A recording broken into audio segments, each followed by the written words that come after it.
What if I told you that everything you've heard about the slow and steady path to becoming a millionaire is, well, not the whole story?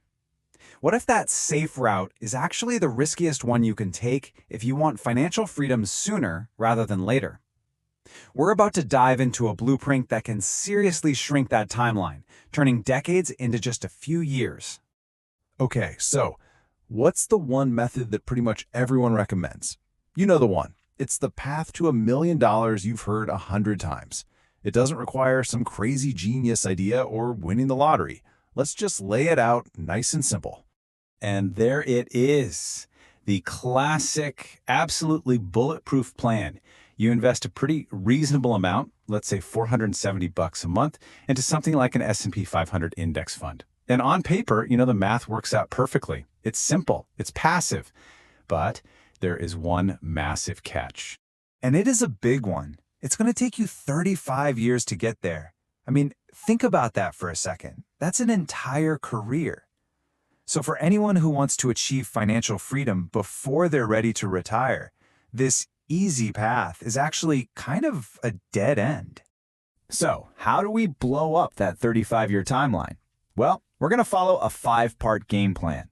First, we'll look at the core problem, the millionaire's dilemma. Then we're going to bust the great saving myth.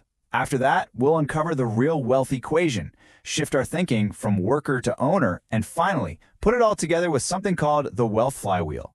All right, let's kick things off with part 1, the millionaire's dilemma.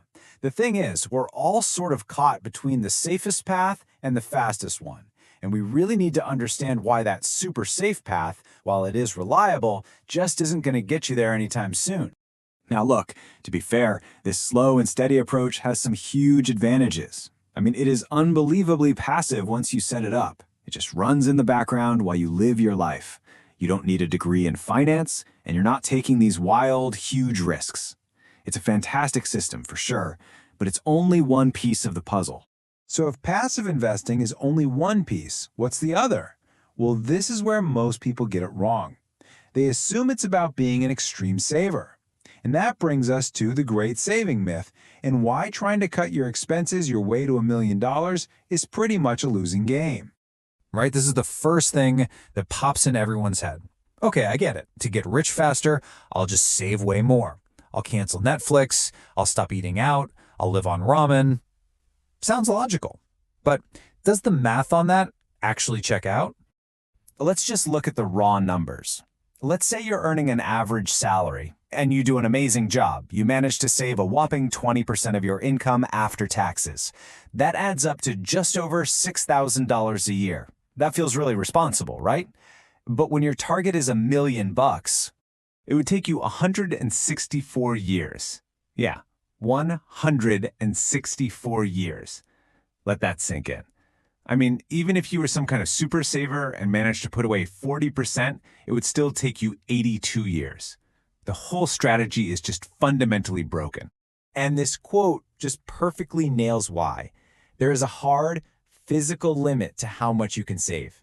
You can only cut your expenses down to zero, but your income, your potential to earn, that has no ceiling at all.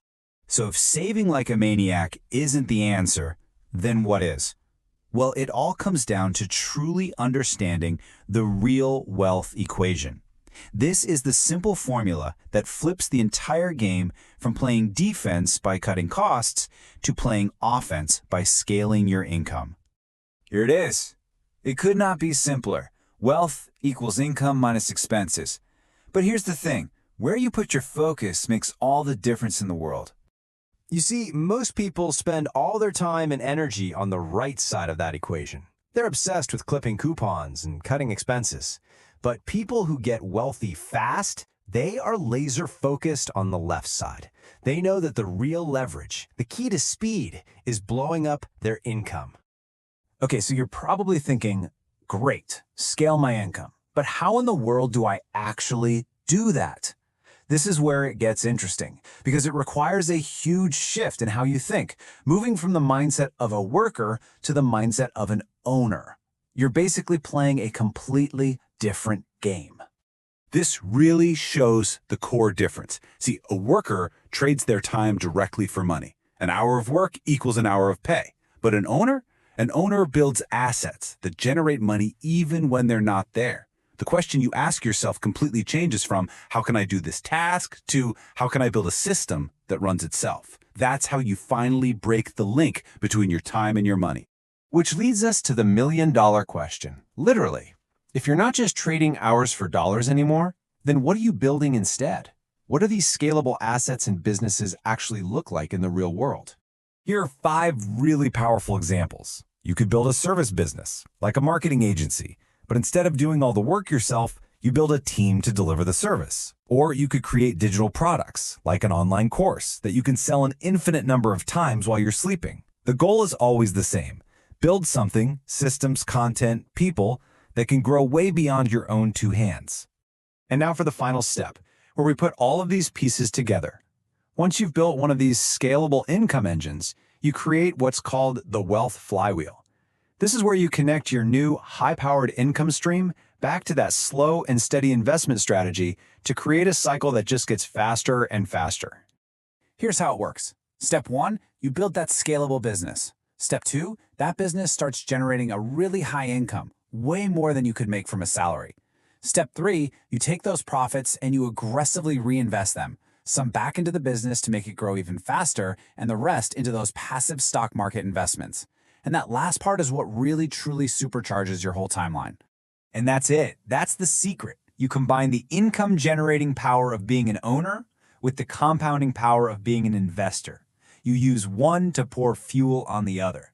This is how you take that 35-year plan and you crush it down to maybe 5 years or 7 years. So I'll just leave you with this one question to think about. Your income is by far your most powerful wealth-building tool. So are you building a system to scale it, or are you still the system?